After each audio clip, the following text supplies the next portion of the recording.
الحمدللہ وحدہ لا شریک لہ والصلاة والسلام علی من لا نبی بعدہ وعلی آلہ واصحابہ الذین اوفوا عہدہ۔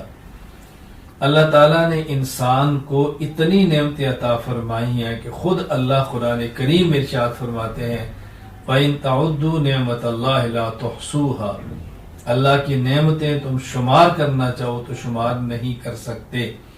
اللہ تعالیٰ کی بہت بڑی نعمتوں میں سے سردی اللہ کی نعمت ہے، بہت بڑی نعمت ہے۔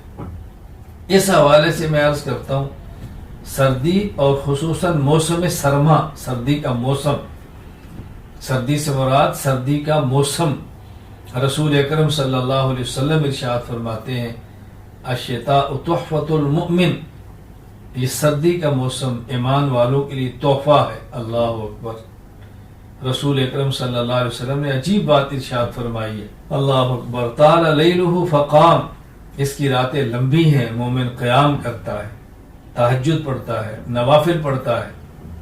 قصر نہارہ فصام، دن چھوٹے ہیں تو مومن روزہ رکھتا ہے۔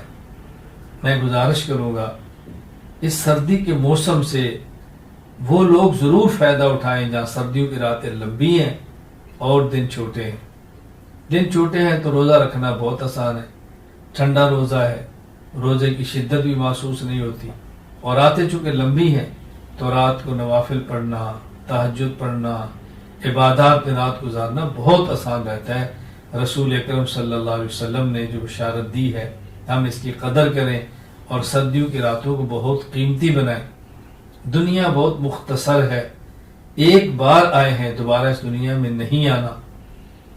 مومن کی شان ہے رات کو اللہ کے سامنے کھڑا ہونا، گڑ گڑانا، مانگنا، آہوزاری کرنا، اللہ سے رو رو کے اپنے گناہوں کو معاف کرانا، رزق اللہ سے مانگنا، عزت اللہ سے مانگنا، صحت اللہ سے مانگنا، عافیت اللہ سے مانگنا۔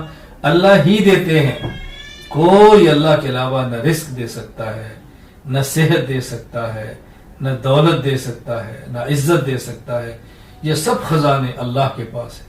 اللہ ہمیں مانگنے کی توفیق عطا فرمائے، سردیوں کے موسم کی قدر کریں۔